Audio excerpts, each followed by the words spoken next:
Quando eu falo em dieta, o que passa na sua cabeça? Eu tenho certeza que deve ser coisas como deixar de comer pão, ficar pesando comida, deixar de comer arroz e só comer salada e frango. Eu tenho certeza também que você deve passar por muitas dificuldades para conseguir comer bem. Mas nesse vídeo aqui eu quero te contar o inimigo silencioso que eu vejo pouca gente falando que atrapalha a sua dieta. Mas antes, se você não me conhece, eu sou Mal Avisado e eu falo com vocês sobre desenvolvimento pessoal, sobre saúde e sobre medicina. Não deixe de se inscrever no nosso canal já antes de começar esse vídeo. Liga o sininho aqui e siga as nossas redes sociais. Lembrando que esse vídeo aqui é uma collab com a melhor ótica desse Brasil que você pode encontrar agora no nosso e-commerce, que é a Ótica Zizai, dona dos melhores óculos que vocês sempre estão vendo aí no meu Instagram. Então pega o seu café e vamos conversar.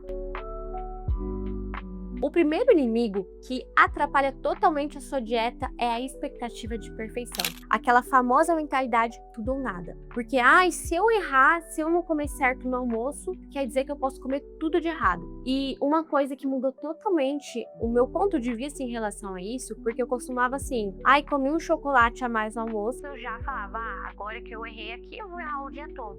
Então o dia ficava o dia inteiro do lixo. E uma coisa que eu comecei a refletir sobre é, se você derrama, por exemplo, esse copo, um pingo de água aqui na mesa, você não vai continuar derramando todo o resto da água, né? Então por que você faz isso com essa dieta? Não é porque caiu um pingo que você vai tacar o resto do copo ali. É só você enxugar e continuar a vida. É a mesma coisa com a dieta. Não é porque você errou na janta, no almoço, que você vai continuar errando. Sabe, errou ali no almoço? Beleza, na próxima refeição já volta. O problema é essa mentalidade 880. O segundo inimigo é a mentalidade de castigo. Dieta não é para ser castigo, dieta não é para ser prisão. Dieta, as pessoas costumam pensar que eu nunca mais vou comer chocolate, eu nunca mais vou comer arroz, eu não posso comer mais nada. E é totalmente o contrário disso. Fazer dieta é muito mais sobre você ter controle, sobre você não exagerar. A gente tem que pensar que os hábitos que a gente constrói tem que ser não para um período curto de tempo, mas precisa ser pensado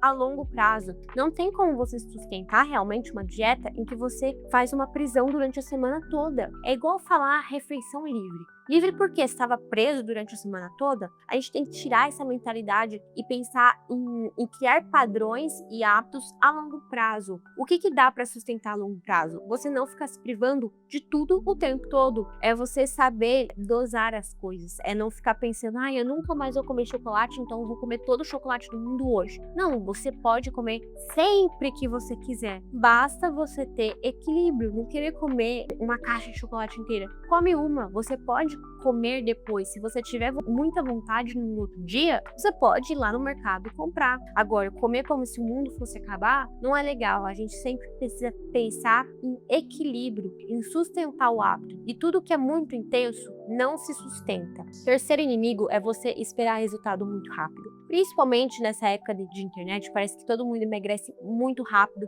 que não tem um processo por detrás. Às vezes a pessoa que emagreceu ali em 3 meses, digamos assim, um mês, ela tá tentando emagrecer faz 10 anos. E por isso que eu sempre falo, cada corpo é um corpo, os metabolismos eles são diferentes, o contexto, o ambiente é sempre diferente. Não dá, às vezes você vive numa casa, por exemplo, eu vivo numa casa com 2 crianças, meus irmãos, e sempre tem chocolate, tem biscoito, tem sei lá mais o que. E é muito difícil, às vezes, pra mim, me manter na dieta. E eu preciso ter essa consciência que, às vezes, pra mim, realmente vai ser um processo mais difícil, vai ser um processo que eu vou encontrar mais obstáculos. E por isso eu digo, não se compare nesse processo e não pense que as coisas são rápidas, elas levam tempo. Imagina, você viveu num padrão de vida por ano.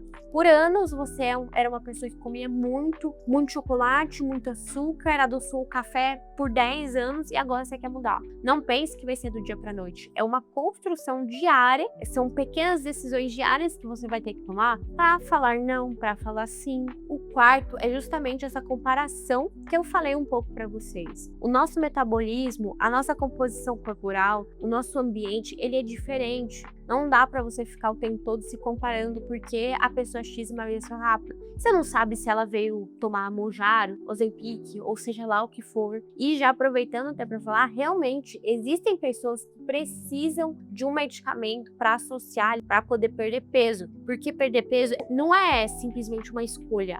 Igual a gente viu nesses últimos vídeos aí que saiu na internet. Não é realmente ser obeso, você ter um padrão alimentar, nem sempre é uma escolha. Porque realmente existem alguns circuitos cerebrais nossos que precisam de uma medicação a mais para nos auxiliar. Mas por isso eu digo, é importante, se você for usar esses medicamentos, você realmente ter ali uma assessoria, ter um médico responsável te ajudando, um nutricionista, porque, como eu falei, é muito mais do que escolha. Às vezes a gente está diante de uma pessoa com resistência periférica à insulina, então cada vez mais ela precisa de mais e mais açúcar, e tudo isso às vezes só consegue ser equilibrado com medicação. Por isso a gente não pode se comparar. Tem pessoas que precisam de medicação, tem pessoas que não precisam, mas a gente também, importante salientar que a medicação ela não pode ser uma muleta. Ela deve ser um auxílio e muito bem indicado. E o quinto inimigo silencioso, que eu acredito que seja até um dos mais importantes, é a não mudança de mentalidade. Muito mais do que fazer dieta, muito mais do que mudar hábitos, fazer diferentes escolhas, é você mudar a sua identidade e a sua mentalidade. Se você não muda a maneira como você se enxerga, dificilmente você vai conseguir fazer uma dieta duradoura. Acho que existem casos e casos, mas eu gosto muito mais de substituir a palavra dieta por comer saudável. Eu, por exemplo, lembro que uma parte da minha família sempre falava que eu comia muito quando eu era criança. Isso virou uma crença muito forte ao longo da minha adolescência, até virar adulta, enfim. E foi muito difícil para conseguir desconstruir essa crença de que eu comia muito. E não, eu não como muito. Não é porque eu comia muito quando eu era criança que eu vou continuar comendo muito agora quando adulta. Então, você precisa, às vezes, se repetir de que eu respeito o meu corpo, eu como só aquilo que é necessário e respeitar. Até nem tinha colocado aqui no roteiro esse inimigo, mas o não respeito ao seu corpo e aos sinais de saciedade também é um inimigo da sua dieta, porque às vezes a gente fica comendo até ficar estufada, e quando você tá comendo até ficar estufada, cheia, cansada, isso já quer dizer que você passou do ponto. Por isso é muito importante você reconhecer os seus sinais de saciedade. Então, antes de você estar comendo, se pergunta, qual que é o meu nível de 0 a 10 de fome? É 1, é 4, é 8, é 10? Se tiver ali num 7, num 8, você come. Mas não chega até ficar no 10 e ficar cheio. Come até você se sentir satisfeito. Eu vou até aqui. Não precisa comer toda aquela comida que tá no seu prato. Guarda. Você tá num restaurante, pede pra embalar. Isso foi um hábito até que eu gostei muito de ter adquirido. Porque às vezes eu pedia um doce e eu queria comer todo aquele doce. Porque eu pedi, eu tô pagando, eu vou comer até acabar. Mas não. Comeu, saboreou, cansou, deu, pede pra embalar. Mesma coisa de comidas salgadas. Não aguenta, tudo bem, pode deixar no prato. Não fique comendo até você ficar empastado, porque não dá. Isso é um desrespeito ao seu corpo. E você começar a criar esses tipos de hábitos te ajuda muito. E esses foram os maiores inimigos que eu acredito que podem interromper, atrapalhar a dieta. E se você gostou desse vídeo, não se esquece de deixar o seu like e me conta aqui nos comentários quais desses inimigos são os mais difíceis de você combater. Se inscreve no nosso canal, no nosso Instagram, e eu vejo vocês no próximo vídeo. E não se esqueçam que o verdadeiro valor de uma marca de luxo é usar Visalia.